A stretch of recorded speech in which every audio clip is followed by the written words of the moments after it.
Reality Unlimited by Robert Silverberg. It was to be the last word in theater fun. You experienced the action as if you were there. The trouble was, the fun could become too real. Reality Unlimited by Robert Silverberg. It was going to be the show of the century, absolutely the tops. There was a line 8 blocks long outside the theater that had been specifically built to contain Ultrarama. Paul Hendricks had been in line since early the morning before, and so he was only a block or so from the still unopened ticket booth. His wife had come by from time to time, bringing sandwiches and coffee. Hendricks was determined to get a pair of tickets. He turned to the man next to him. "Got the time?" 5 to 9. "That's what I thought. That means the ticket office opens in 5 minutes. Hendricks rose on tippy toes and squinted ahead. "There must be 500 people ahead of us." "They say the theater holds 5,000.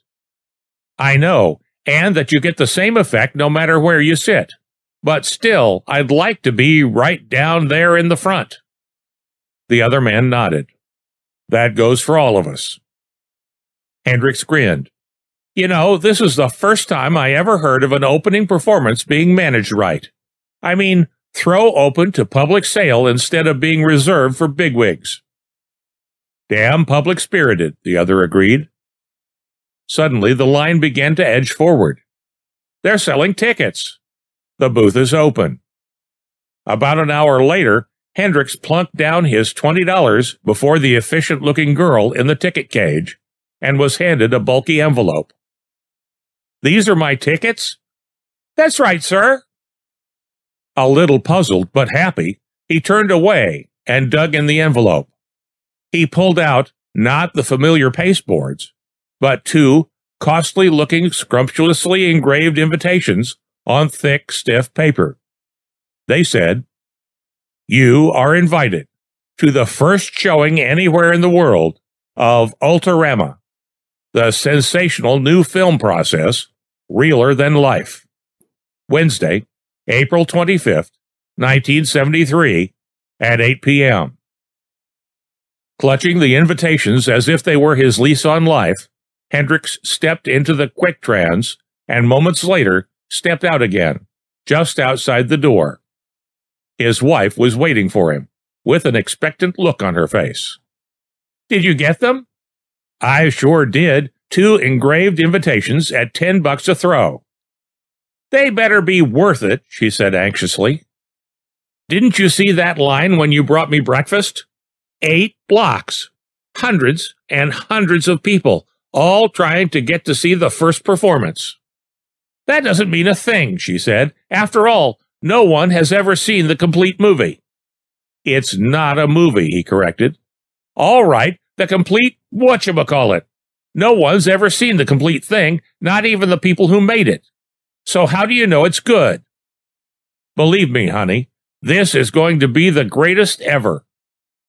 On Wednesday, April 25th, 1973, at 7:30 in the evening, the Hendricks stood in the midst of a vast crowd that thronged the open plaza before the Ultrarama Theater. The theater itself was a towering edifice that had been built just for this production. It was one of the world's most impressive buildings. All right, a policeman shouted. "Ticket holders come this way. The rest of you stay back." They cleared a channel through the mob, and the Hendricks, along with several hundred other early arrivees, followed along to the door of the vast theater. "What are all these people doing here?" Mrs. Hendricks asked. Her husband shrugged. "Maybe they plan on crashing the gate. Or possibly they think there may be some extra tickets left. I tell you, we're awfully lucky to be where we are right now." He extended the invitations to a tall, haughty-looking doorman in a resplendent uniform. The doorman merely nodded and gestured them inside. "Don't they tear up the tickets?" "Not on opening night," Hendricks said. They're letting us keep them as souvenirs." They stepped inside and found themselves in a vast, almost boundless vestibule, carpeted in a deep piled synthofoam of a lush purple color. Vaulting arches of gleaming metal swept upward to a barely visible ceiling. "If this is just the foyer," Paul Hendricks said, "imagine what it must be inside." His wife nudged him. "Look, isn't that shocking?" A girl of about 17 was coming toward them, smiling cheerfully. Hendricks blinked. She wore only 2 nearly transparent strips of shimmering cloth, one over her breast and the other wrapped around her hips. "Good evening," she said. "I'm your usher. May I show you to your seats?" "They really put on a show here," Hendricks muttered. The girl glanced at the invitations he was clutching and beckoned them to follow her. She led the way, twitching her hips invitingly. A bright, aluminoid door loomed before them. The girl touched a switch, and the door slid back, revealing the actual interior of the theater. Hendricks gasped. It was nearly the size of a football stadium. Where the playing field should be were seats. Elaborate, plush, pneumatic affairs. And ringing the seats was the screen. The screen covered the entire walls, floor, ceiling. It hemmed the audience in completely. As Hendricks took his seat, he felt totally surrounded by it. They waited impatiently for a half hour to pass. The theater filled up rapidly, the first-nighters in all their finery. "I'm glad we wore our formal clothes, dear."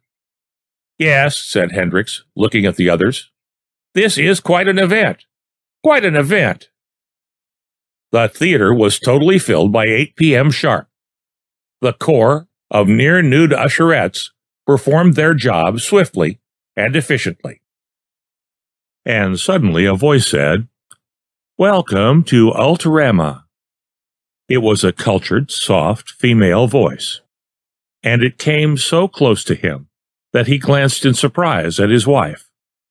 But she was looking at him. She had heard the voice too.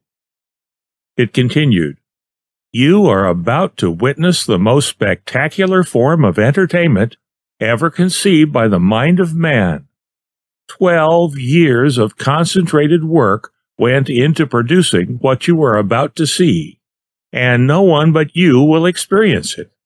Each of you will take part. Each of you will, as the series of scenes we have assembled unfolds, be caught up in the reality of Ultrama, the realer-than-reality, ultra-reality of Ultrama. Shall we begin?" The lights in the theater dimmed, and the vast screen came to life. It was incredible. They were in Africa. The huge plains of South Africa opened out before them. Hendricks turned his head, looking around in astonishment. The audience seemed to have disappeared. He was alone in a world of yellowing grass and strange, thick trees, a flat world where death could strike at any moment. In the distance he saw 4 grotesque shapes, giraffes, moving along in their ungainly but yet tremendously rapid way, their long necks projecting stiffly from their bodies. He repressed a chuckle. And then a low growl made him jump. He backed against the rough-barked tree and felt sweat cascade down his body as a tawny shape sprang from behind a twisted shrub, pounced on one of the giraffes, smashing the fragile neck with a fierce swipe of its paw. The lioness. Sudden death springing from nowhere, a bright streak that brought violence. Hendricks looked around uneasily. The giraffes had fled. The lioness was dragging her kill into the underbrush. The warm smell of death was in the air, that and the buzzing of green-eyed flies, an inch long. Perched on a scrawny, almost leafless tree were hooded, ugly shapes. Vultures. Are they waiting for me? It was too real. This was unbearably real. A herd of gazelles came bounding out of the background, relieving some of the tension. The lovely creatures seemed to float along, touching the ground only at occasional intervals. Behind them marched the dull gray bulks of a herd of elephants, shambling with a ponderous gait. This was Africa. This was the real thing, Henderson told himself. It wasn't a show. Through some magic, the Ultarama people had actually sent him here. He moved away, investigating. A sluggish black stream wound through the jungle. Curious, Hendricks walked toward it. Dark logs lay strewn almost at random in the shallow, muddy water at the sides of the stream. But as he watched, one of those logs yawned, showing a double row of deadly teeth, and slid sleepily off into the deeper waters. Crocodiles. Death threatened everywhere in the jungle. Monkeys chittered overhead. Bright plumaged birds flapped from tree to tree. Hendricks felt the heat. His nostrils drew in the smell. This was real. He wondered if it would ever end, if he would ever return to his neat little city apartment, and to his wife and children. He glanced away from the stream, looking up at the sun blazing in the bright blue sky. And abruptly, black death came roaring at him from a tree. Hendricks had just a moment to recognize it. A leopard, black, sleek, moving with an easy grace of a machine designed for killing. He toppled backward under the impetus of the beast's furious attack, smelled the soft, musky smell of the killer. Then claws reached for his throat. Hot barbs of red pain shot through him. He screamed out, fought, tried to hold the snapping jaws away. No, no, it's not real. Get away from me. And in that instant, Africa vanished. The second illusion, that soft voice next to his ear said. He was again alone, in an unfamiliar room. A lady's boudoir, he saw. A satin-covered spread lay over the wide, inviting bed. Dressing tables were laden with perfumes and cosmetics. Behind him, the door opened. A woman entered. He had never seen her before. She was tall, dressed only in a filmy negligee that barely concealed her long, sleek legs, her firm breasts. She was all that he had ever wanted in a woman. She awakened desires that had been dead in him for 20 years. "Hello," she said. Her voice was throbbingly throaty. "I've waited a long time for you, Paul Hendricks." How did she know my name? How? Then he stopped asking questions. She had glided close to him, stood there, bosom gently rising and falling, looking into his eyes. She was nearly as tall as he. He smelled her enticing perfume. "Come," she said, taking his hand. She led him toward a chaise lounge. He frowned. "But my wife," he muttered, feeling like 17 different kinds of idiot as he said the words. "Your wife is happy where she is. Come to me, Paul." She drew him down beside her. What seemed like hours went by. Suddenly he felt a rough hand grab him, awakening him. A stranger stood there, fully dressed, menacing glint in his eye. "Who is this man, Louise?" he demanded. A wide-eyed shock was evident on the woman's face. "But I didn't expect you until—" "Of course not." Hendricks watched in horror as the newcomer drew a gun from his pocket. He lifted it. The barrel seemed pointed directly at Hendricks' eyes. The finger began to tighten on the trigger. "The third illusion," said the soft voice. And he was holding a billowing net and a strange three-pronged weapon. The sound of a roaring multitude reached his ears. He blinked, orienting himself to the new illusion, and saw that he was in an immense stadium. Curiously garbed people were staring down at him. My God, he thought, the Colosseum! And even as the thought of recognition burst from him, he saw his opponent advancing over the bloody sand. It was a swarthy, broad-shouldered man in a leather tunic, wielding a thick, short sword. Swordsman against netmen. It was deadly, deadly. Hendricks knew enough history to be aware of what was expected of him. He had to ensnare the swordsman in the net and kill him with the trident before that fierce sword could pierce his heart. It was anything but an equal contest, but with proper agility. The sword flashed on high. Desperately, Hendricks parried it with the hilt of his trident and whirled the net through the air. The swordsman laughed and leapt back. Hendricks advanced, looking for an opening. The roars of the crowd were deafening. He swung the net tentatively, readied himself for the cast. Tired muscles throbbed in his arms and thighs. The swordsman retreated deftly, smiling. He looked confident. Hendricks began the cast. Suddenly, the sword flashed again. It was a lightning-fast attack. Hendricks managed to get the trident up to protect himself.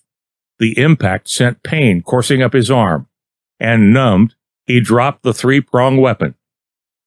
Laughing jovially, his opponent kicked the trident far across the stadium and advanced with the sword. Hendricks knew what he had to do. He dropped to his knees before the advancing swordsman and gestured toward the audience. The swordsman nodded. He lifted the sword, held it over Hendricks' head, and looked up at the grand dais. Hendricks looked up as well. The thumbs went down, emphatically so. The sword began to descend.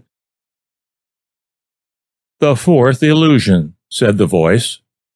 He was racing madly down the Indianapolis Speedway, bobbing along at nearly 150 miles an hour in a flimsy-looking little racing auto.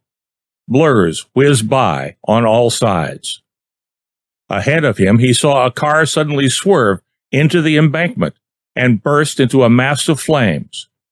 With desperate urgency, he yanked on the wheel, tried to avoid the pileup, and failed. He felt his car going end over end into the air and shut his eyes, waiting for the explosion that would follow. "The fifth illusion," the voice said.